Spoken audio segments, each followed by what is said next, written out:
Good day, everybody. Morning. Good morning.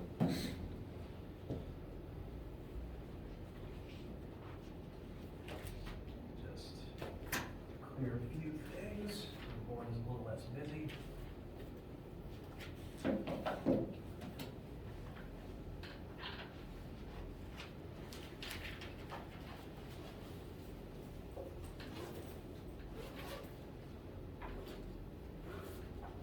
All right. How you doing? Pretty good. Glad to hear. Any random questions or inquiries before we get started today?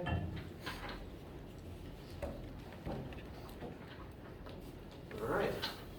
So, briefly, today is Wednesday, February 16th. The Chapter 3 homework and quiz are up, and they are currently set to be due Monday, the 21st at midnight. So you'll be able to bring in questions to class first. This week, we're going to continue looking at momentum and collisions. We're going to work a couple specific collision questions today. Look at how momentum is conserved within them. Look at how the impulse and the force between the two objects involved in the collisions stack up against each other. And then Friday, we'll look at some more examples and probably start talking about the universal law of gravitation as well.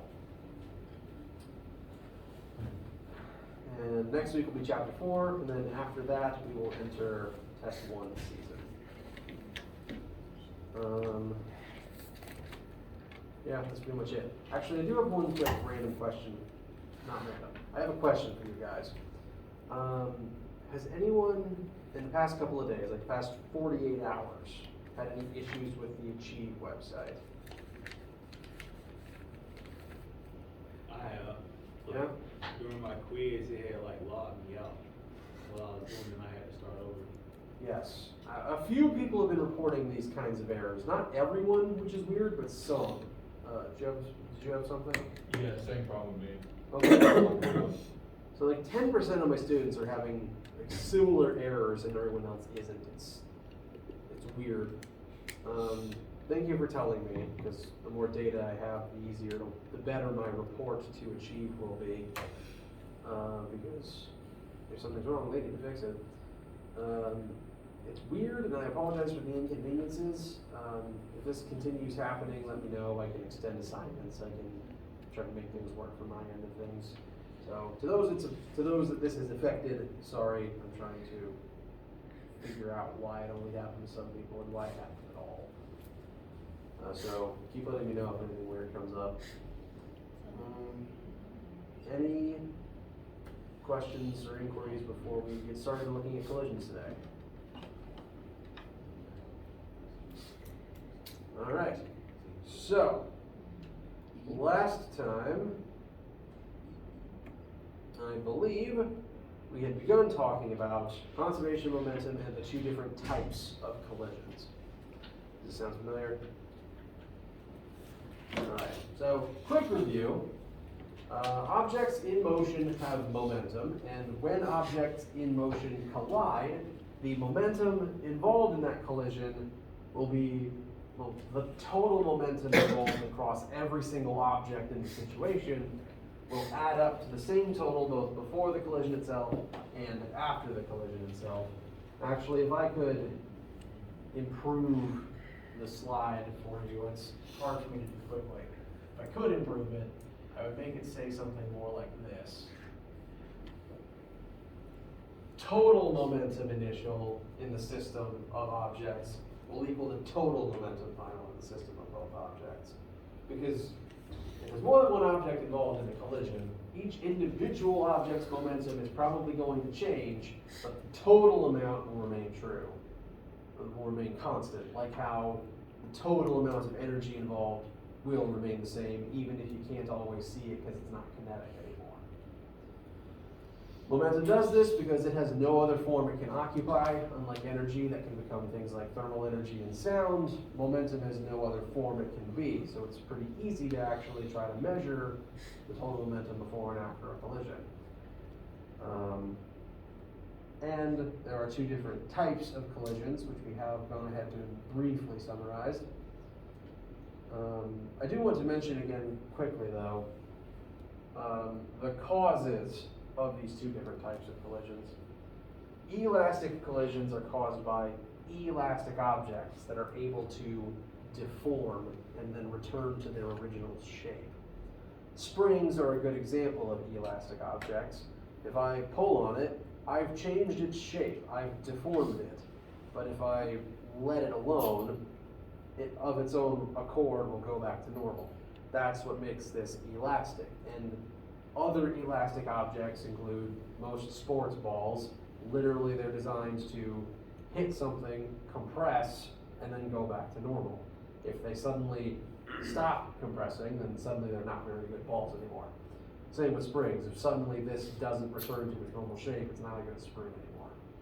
These are elastic objects, and because they're able to deform and return to normal, that's why they're able to hang on to their kinetic energy in collisions. They literally store it inside of themselves and then release it when they return to normal. Inelastic objects, if they deform, they don't go back to normal. I can take this spring, I can bend it, and it'll go back to normal. If I took this marker and bent it, it would crack in half and stay that way, because it's not elastic. This is inelastic. And this is frankly true of most objects you'll interact with. If you hit a rock with a hammer, it will be deformed and it won't undeform. Very specifically, the bumpers of your car are designed to deform in an impact and then not go back to normal. This is because if, say, your bumper was made of solid rubber and you're involved in a crash, the bumper deforms in the collision. If it could go back to normal and spring back out, your car would get sprung off of whatever it just hit and launched into traffic like a Hot Wheel. Which is what we don't want, because after you've already been involved in one crash, you don't want whiplash as you get launched away towards another one. So some objects are designed to crunch and then stay that way. It's a little frustrating to have to get your bumpers replaced every time it happens, but it's better than getting your spine replaced. So, different types of objects involved determine the type of collision. And today, the main example we're going to spend most of our time looking at is going to be an inelastic collision, because the objects involved deform, stay deformed, and end up sticking together as a result of that. Typically, if things stick together in a collision, that's going to be because they deformed and didn't return to the normal shape. That's going to make them inelastic if the objects combine as a result of their collision. But before we do that, I want to briefly go back to this image for a second. We've talked about the formula for momentum, we've talked about the formulas, plural, for impulse, but I haven't actually addressed this line with you guys yet. This is a revised rendition of Newton's second law.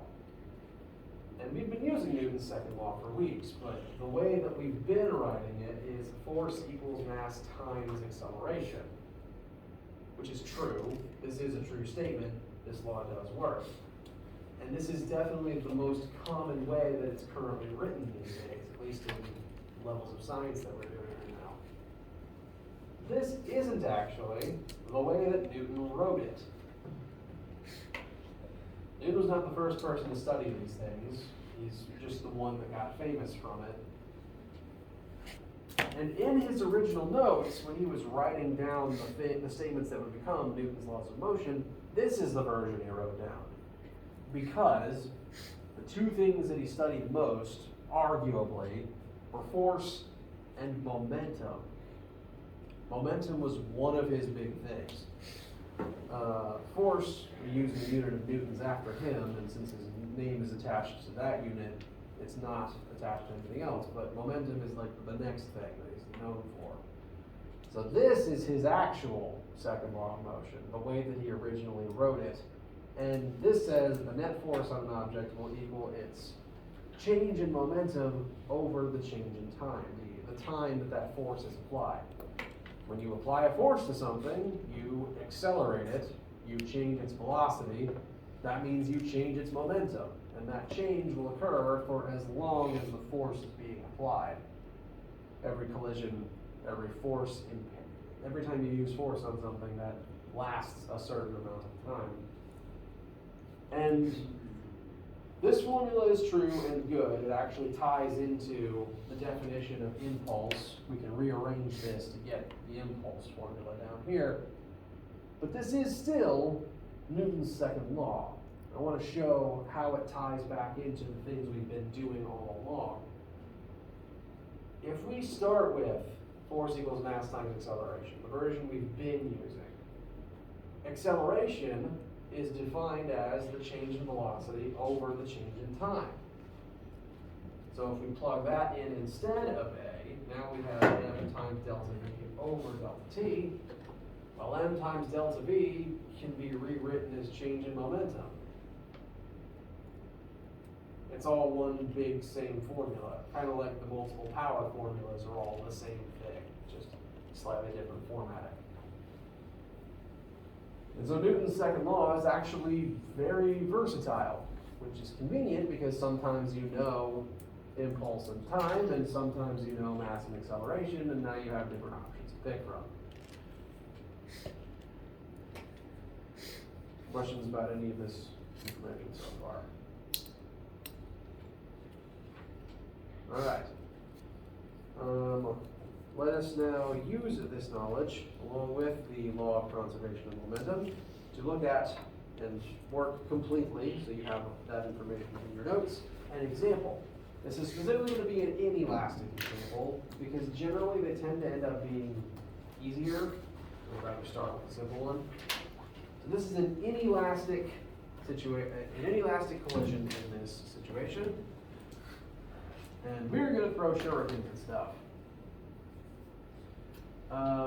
We've got a log sitting on a fence for target practice, and we are just going to throw things at it. And ideally, eventually, one of those shuriken that we somehow have is going to collide with the wood and physically embed itself into the wood. Now, from our own experience of the universe and potentially of throwing things, if there's a log on a fence post and you throw something at it, what's going to happen to it once you hit it? It's gonna stick. It might stick. It could stick if you're throwing a sharp object or a sticky one. Will it bounce back? Does it bounce back? It could bounce back. Again, it depends on what you're throwing. Sharp object can deform the wood and keep it deformed. That's going to make it an inelastic collision. If you're throwing a bouncy ball, it's just going to spring off instead. So again, context, the type of collision depends on the type of objects involved. In the case of this inelastic version, where the object we're throwing isn't bouncy and has the ability to deform the wood permanently, what would happen to this log once you actually hit it? What would happen to the log? Originally, it's sitting still on the fence post. What's going to happen to it as a result of it? It's gonna tip over and fall. It'll tip over and fall. Within the collision, when we finally hit it with something, it's going to gain momentum in that collision. Once it has momentum, its mass will then have a velocity, and then once it has a velocity, it's going to start moving, and it's just going to move off of the fence post and fall. So this happens because momentum will transfer from the shuriken into the log in the collision. So all collisions transfer momentum from one thing into another thing. Here we're going to transfer momentum from our throwing star into the log. And our goal is to figure out how fast the log is going to be moving when it falls off the fence post. So, This is the beginning of a new genre of question types, collision questions. All collision questions, you can usually tell it's a collision question because, well, two things will physically collide within the description, so that's your first hint. But the second fact is that all collision questions always have a distinct before state and a distinct after state. The before state is always before the collision occurs. What was everything doing before the actual crash happened? In this case, we are going to throw the throwing star. It's going to be moving towards the log at some initial velocity, and the log initially isn't moving. So our before state, we have two objects, each with their own separate masses and their own separate velocities. Our after state, after the collision occurs, what is immediately happening after the two objects have collided, the star is going to embed itself in the wood, and now the both of them together, united as one single object, are going to fall off of the fence post. They will have a new, different final velocity after the collision happens.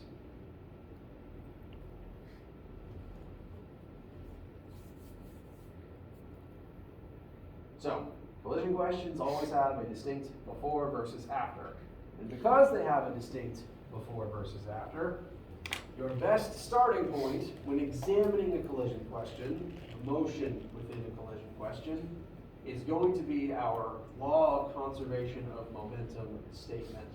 Total momentum in this system before the collision must equal the total momentum in the system after the collision. However much momentum is involved between these two objects before they collide must be the same as the total momentum across both objects combined after the collision.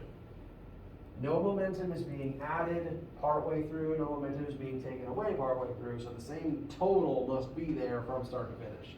It'll just jump between objects, and we need to figure out how much each object ends up with of the total share.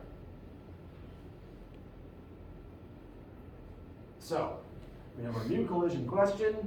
Read through it. We have two different objects with two different masses. I've gone ahead and drawn a nice picture. Pictures are always helpful, especially for collision questions, because we want to make sure to keep straight what's before and what's after.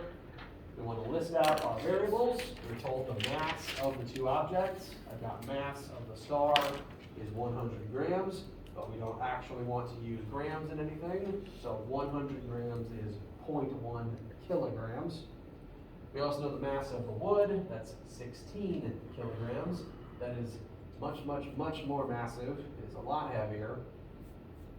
The star's initial velocity, so velocity initial star, is 25 meters per second, which is actually really fast. Whoever chucked this thing is probably the world's best baseball player, or the world's best ninja, maybe both.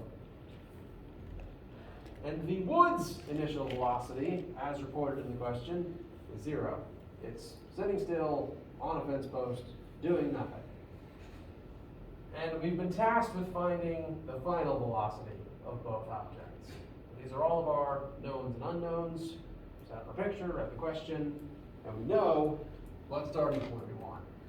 Collision question, we can analyze the momentum in the system. So let's continue on from here and start filling in some blanks. On the initial side, total momentum initial, this is the summation of the individual momenta of both objects at the beginning. There's two objects involved before the crash, the one star and the one log. They each have their own amount of momentum. So this total is literally just going to be the sum of those two momenta. So I've taken this and broken it down into the momentum of each object before the collision. So momentum star initial, momentum wood initial. After the crash, the same two objects exist, so their masses aren't really going anywhere. They're still present. And that means that the total final momentum would be made up of the sum of those two objects' final momenta. So I've broken total momentum final down into momentum star final plus momentum wood final. So when starting from here and moving down, you want to break total momentum terms into the summation of the momentum of all the objects present. Some of these are going to equal 0 if the object isn't moving. That's fine. I still think it's a good idea to include them and account for them so that you don't misplace any numbers, or so that you keep straight exactly what everything is doing. Any questions getting from here to here?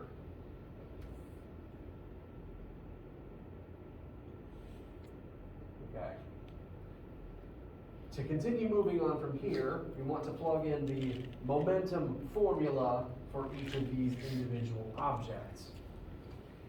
We want to actually start trying to calculate what their momentum is.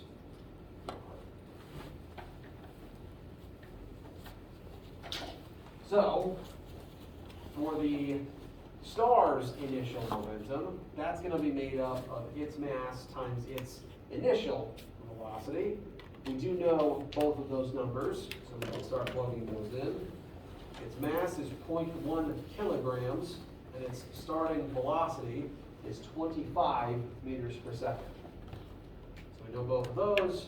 Fantastic. We can calculate the star's initial momentum. As for the wood, its initial momentum will be made up of its mass times its initial velocity. Its mass is 16, and its initial velocity is 0. It wasn't moving. So ultimately, this whole term is just going to become 0. It's not contributing any momentum into the system, so it's just going to vanish from that side. Now on the after side, star's final momentum will be made up of its mass times its final velocity. Its mass is unchanged from the beginning, so that's convenient. We can plug in the same 0.1, and that will be multiplied by its final velocity, which is currently unknown to us. And the log's final momentum will be made up of its mass times its final velocity.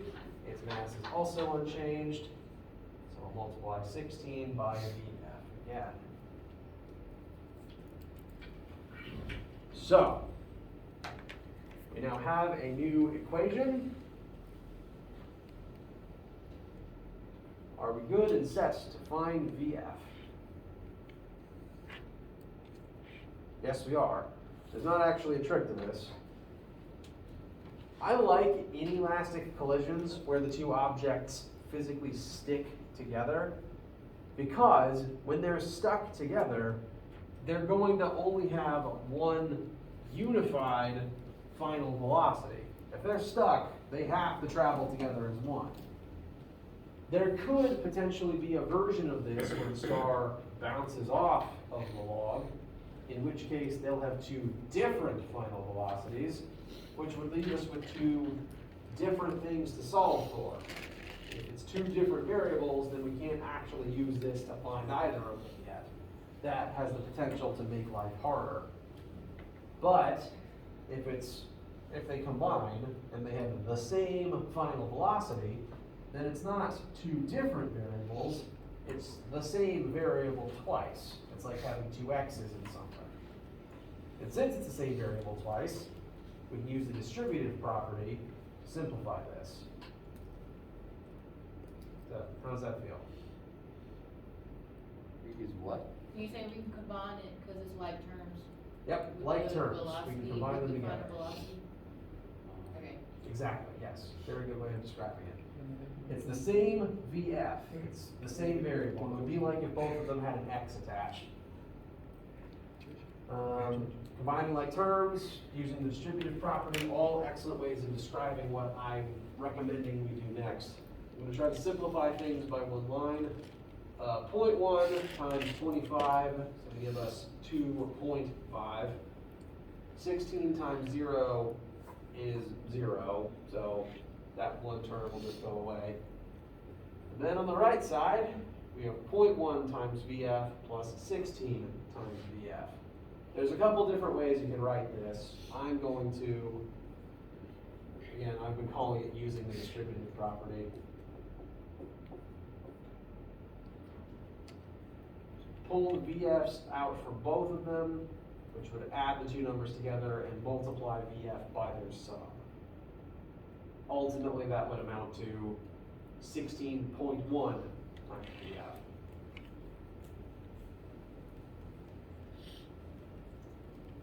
Any issues with, and again, there's other ways you could write it, and as long as they're mathematically correct, I don't care if you write it the same way. But does anyone have any issues with the way that I did this?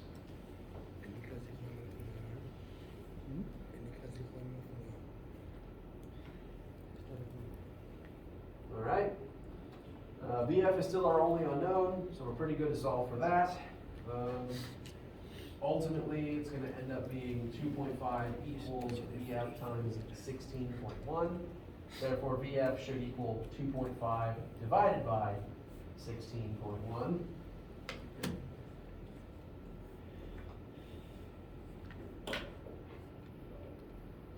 And that should give us a relatively small final velocity. By my recollection, and I do encourage you to find this number yourself and let me know if your math disagrees, I get 0.155 meters per second.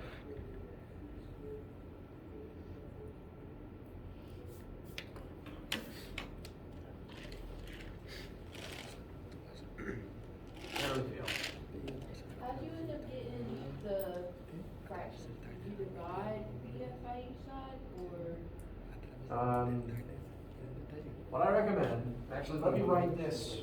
Let me write one more line beneath that. I might have skipped a step. I'm just going to get rid of the 0. It's doing nothing. So I'm just going to turn the entire left side into 2.5. And that'll be equal to VF times, add these two things in the parentheses together, 16.1. So to get VF by itself, you want to divide both sides by 16.1. And that's what this fraction is. Could you not round up?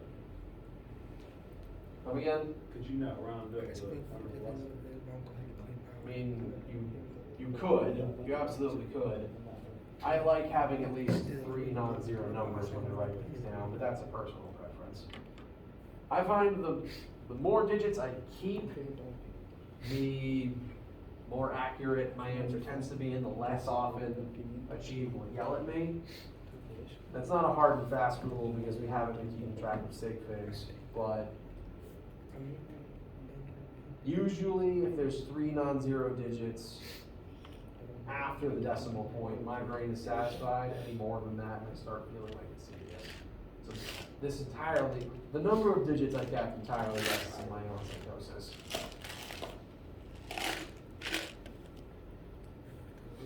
But you could pretty reasonably round that to 0.16. I wouldn't recommend rounding it to 0.2 though. That's losing a pretty significant amount of precision. If I was keeping track of sig figs,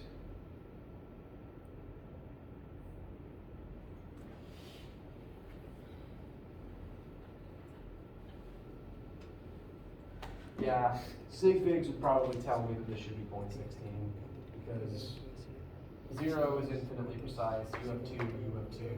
This actually had more than 2. So 2 sig figs, 0.16 would be good.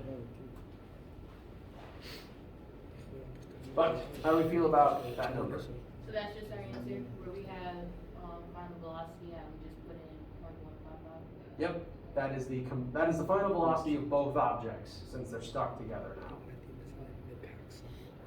Now notice, that's really slow. The shuriken was originally moving at 25 meters per second, and now it's at a snail's pace. That's because in this collision, the shuriken transferred most of its momentum into the log. The total amount of momentum in the system is the 2.5 kilogram meters per second. This is all the momentum in this system. And that amount of momentum can make a small object go really fast, or it can make a heavy object move very slowly.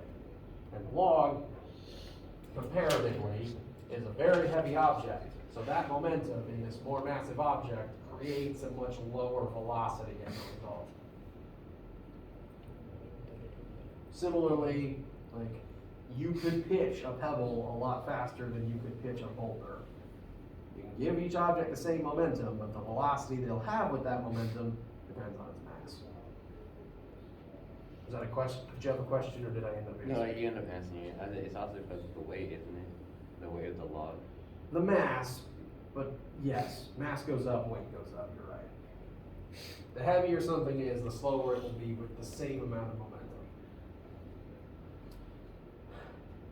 And since they're together at one final velocity, this is the final velocity.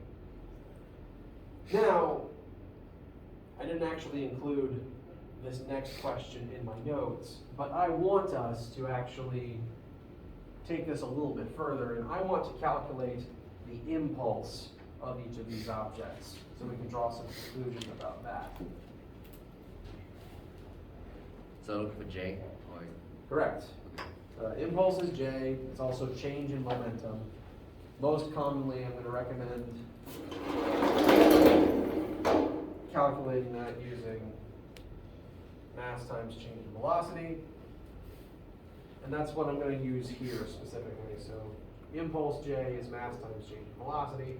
These two different masses are going to change their velocities in this example, and so there's going to be an impulse. Each object will have an impulse as a result of this collision. Everything involved in a collision that changes its velocity undergoes an impulse, is how the saying goes. And so, I want to look at each of these objects, look at their change in velocity, and figure out each one's impulse so that I can show you how they compare to each other.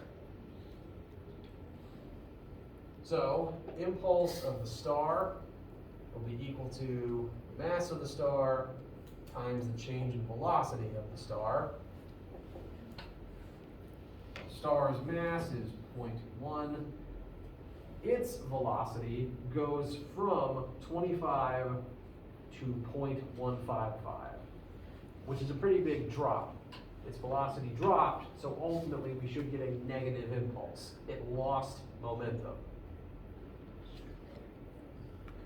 Delta anything is always final minus initial, so you want to make sure you write the final 0.155 first minus the 25. This should give us that negative answer we're expecting.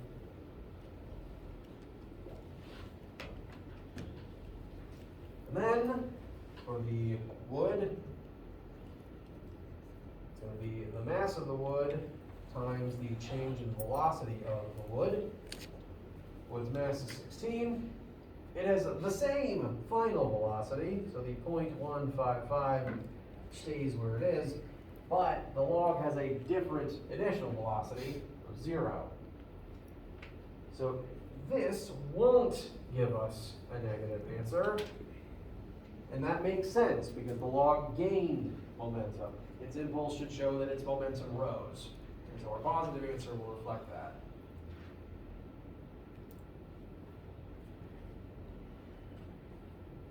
So, what kinds of numbers do we get?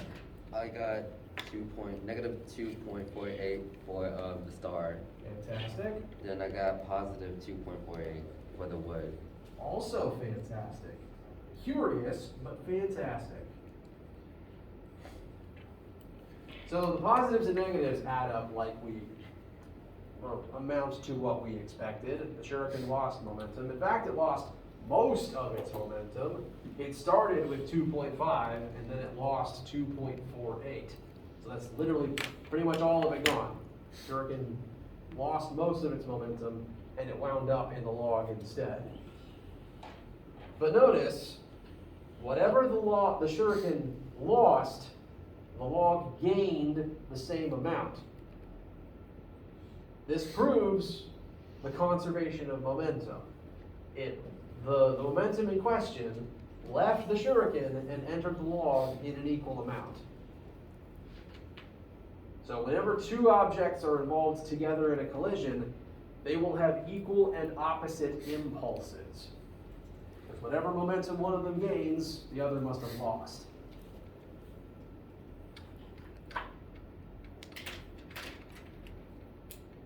How does that feel? Two objects involved in the same collision with just each other will have equal and opposite impulses. Additionally, the forces acting on those two objects will also be equal and opposite. Impulse, we just found it using mass times change in velocity, but there is a different formula. Impulse equals force times time. All collisions, there's some force involved that causes the actual changes, and that force is applied for some amount of time. Excuse me. In the case of this interaction, I probably use a time of like 1 millisecond. That tends to be about as fast as the human brain can process visual information. Note that the two collisions have, well, the two objects undergo equal but opposite impulses. If we were to calculate the force that each object feels in this collision, we'd be plugging in equal but opposite impulses and the same amount of time, because the one crash only lasts one amount of time. The time isn't different for each object, it's just how long were they swapping momentum. That's a fixed number for both. So with equal but opposite impulses, equal times will give us equal and opposite forces between the two objects. The shuriken is going to push the log forwards. Meanwhile, the log will push backwards on the shuriken with equal but opposite amount of force. This also makes sense because it's literally just Newton's third law. Whenever one thing acts on the second thing will act back with equal and opposite force. So in every collision, the two colliding objects will not only have equal and opposite impulses, they will exert equal and opposite forces on each other. This is always true, even in some weird cases where you might think it shouldn't be. Whenever I try to demonstrate a weird situation, I try to make it like as extreme as possible so that the answer becomes like, well, duh. The situation I want to present to you is the collision between a Mack truck and a mosquito. The truck is driving along, a swarm of bugs flies in front of it. These two things will collide. These two things will exert forces on one another.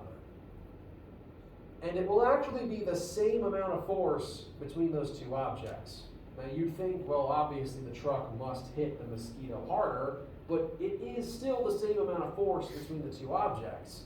The only difference is, like, the force involved, say it's like 1 Newton, is enough to obliterate the mosquito. It doesn't take a lot, and the truck won't even notice. If it's just 1 Newton of force, the mosquito is atomized, and the truck is functionally unchanged. It's got such a big mass that 1 Newton of force won't noticeably change its velocity at all. So, same force, just different result depending on the mass of the relevant object. Cool? All right. Now, I want to briefly draw your attention to some of the homework questions, the chapter 3 homework, because I think there's some good examples in that homework, but they might outwardly look very different to the math we just did. I want to show you that the math we just did, stepping through the collision in terms of the momentum of each object, works for all collisions, even ones that don't look like collisions. So I'm going to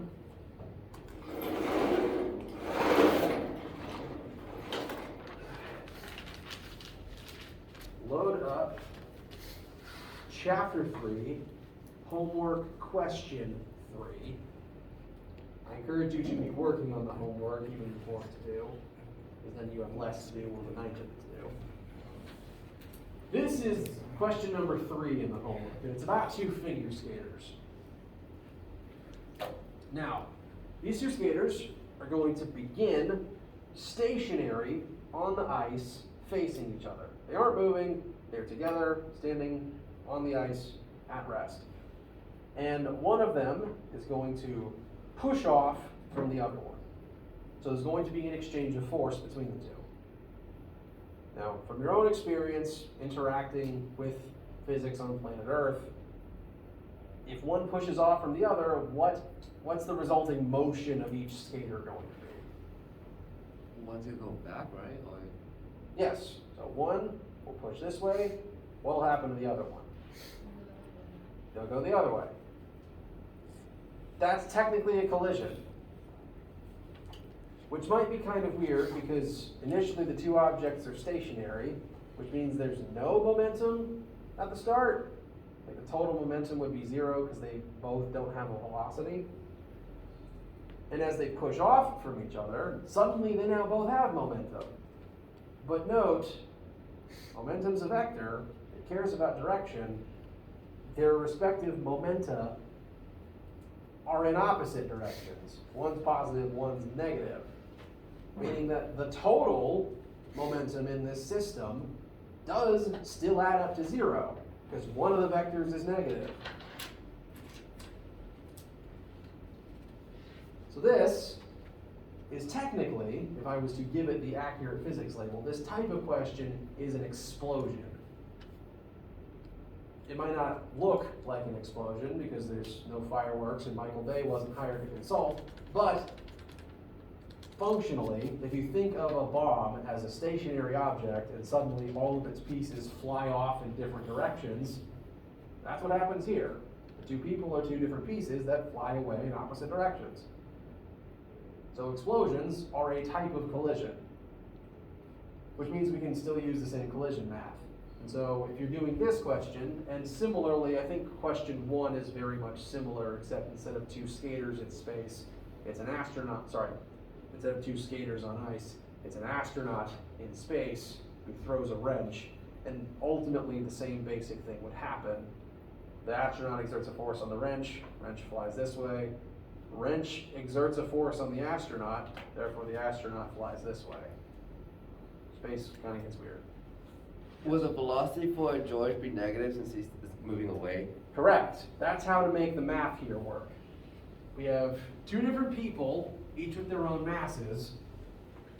They each have a total amount of momentum initial, total amount of momentum final. Both of their initials are just going to be zero because they aren't moving yet. So this whole side will ultimately just become zero. But on the right, you'll have their separate masses, plug in their separate final velocities. If we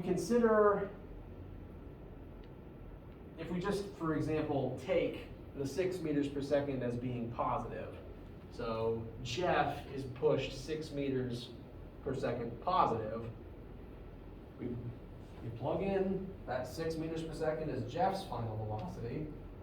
If we work it all the way through to completion, we should be able to get a velocity for Blythe, but you'd get a negative number because she's very specifically moving in the opposite direction. Math still works, same process.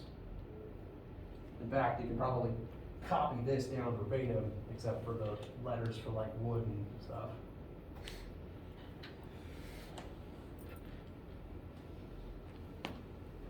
There's going to be a lot of different questions in this class that outwardly seem radically different to each other, but use exactly the same math. So the trick is just learning what situations each of your tools apply to. Yes? So one of their velocities would be negative because they're going the opposite way. Correct. Yep. And since their velocities point in opposite directions, one of them would have a negative momentum as well. And as a result, if you add the positive momentum of one of them to the negative momentum of the other, they'll still add back up to zero. The total is still the same.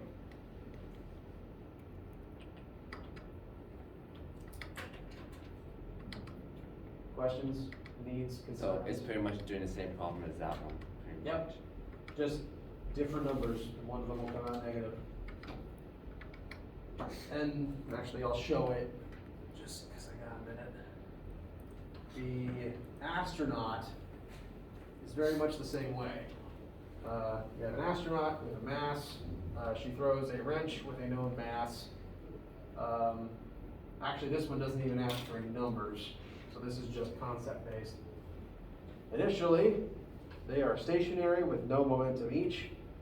If the astronaut gives the wrench like 1 kilogram meter per second of momentum this way, in that collision, since they must have the same impulse, she would be given 1 kilogram meter per second of momentum in the opposite direction. You might have seen some sci-fi thing where someone's floating through space and to slow themselves down, they just start chucking stuff, because that's technically a collision and that will change their momentum. Yeah, like throwing stuff in the opposite direction. Yep. Now, it's absolutely possible for any of you to be astronauts. I don't want you to be drifting hopelessly through space, but if it ever happens, this will slow you down, or alternatively, get you moving back towards your ship. What about this one? This like, what are you doing? There's no air to push off of, really. So just this motion won't really help. Like, in the moment, you probably push your center of mass back this way, but then you pull it forward again in the return stroke. So how do people like when they skydive, like I be seeing them, how do they move? Like if you fall in, like That's because of air. but it ain't the same with the space thing. It kind of is. Like if two people are falling and they kick off from each other, they'll drift apart. Horizontally, it still works. But when you're falling at fast speeds, the air resistance starts making the vertical kind of weird. Horizontally, it should still work. And I've seen skydivers like falling in unison and then kick off from one another to drift sideways. But they'd still be falling down all the time. Put on a wingsuit though, and things get really weird though. Questions, needs, inquiries, concerns? All right.